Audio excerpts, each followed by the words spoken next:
So this leads us to one of the major theorems in statistics that, had this not been discovered, none of you would probably be being forced to take a statistics class, so maybe it's not so wonderful that it was discovered for you, but it is pretty amazing that the world works this way. So the central limit theorem for means tells us that, so suppose a random variable x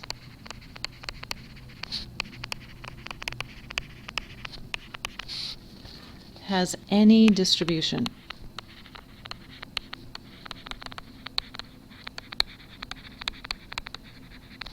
It doesn't matter if it's left skewed, right skewed, uniform, bell-shaped, looks like a roller coaster. It doesn't matter what that distribution is.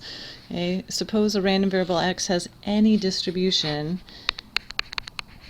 if a sample of size n, little n, is taken, then the random variable x bar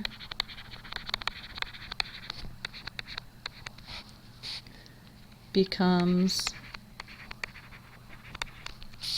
normally distributed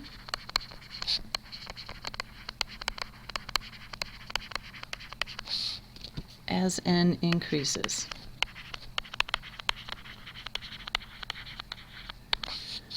All right, so we've seen the symbol x bar. It's being used a couple different ways here. So x bar is our symbol for sample mean. So if we go out and we collect data, and from those we compute a sample mean from those, and the symbol for that would be x bar. When we're talking about the sampling distribution of x bar, we're talking about the what if scenario if we could keep taking samples over and over and over again like we did in the applet and looked at the distribution of all those values of x bar.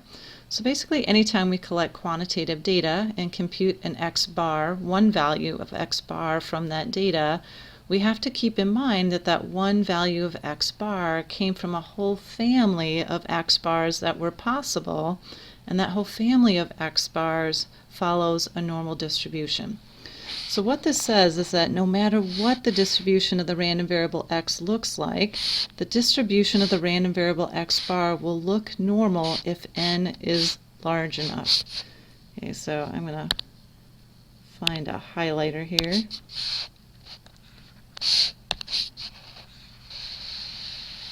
And highlight that piece of information. Because this is what's going to allow us to do all the inferential procedures that we're going to do in the rest of the course for quantitative data. So now what size of n is large enough? Well, that depends on how the random variable x is distributed in the first place. So if the original random variable, so in this case in the applet we started with a uniform distribution, so it's not bell-shaped. But if the original random variable was normally distributed, then little n would just need to be 2 or more data points. It could be very small. But if the original random variable is not normally distributed, it would depend on how close to symmetric and mound-shaped the distribution of x was. So like a uniform distribution is symmetric, it's not mound-shaped, but at least it has symmetry going for it. So for this introductory level course, we're just going to use the following general rule of thumb. So we're just going to say that little n needs to be greater than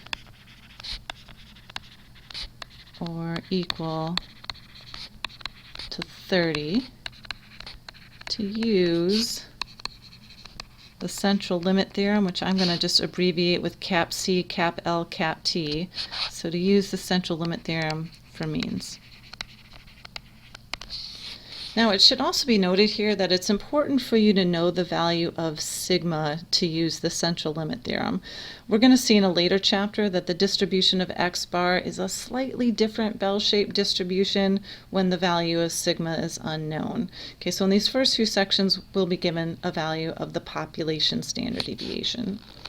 Okay, so now that you know when the distribution of the sample mean will look like a normal distribution, you can find probabilities because we learned how to do that with normal distributions earlier in the chapter. We just have a different random variable now.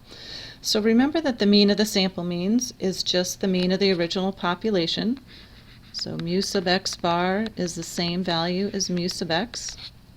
Those two symbols stand for different things, but their values are the same. Okay, but the standard deviation of the sample means, sigma sub x bar, which is also known as the standard error of the mean, is given by sigma sub x bar is sigma sub x divided by the square root of little n. So the steps for using StatCrunch and the TI-84 to compute probabilities and values of the random variable for normal distributions are the same as we saw earlier in the chapter. So you can turn back pages to those technology boxes and follow the exact same steps. Except you need to make sure to remember to divide by the square root of n on the standard deviation.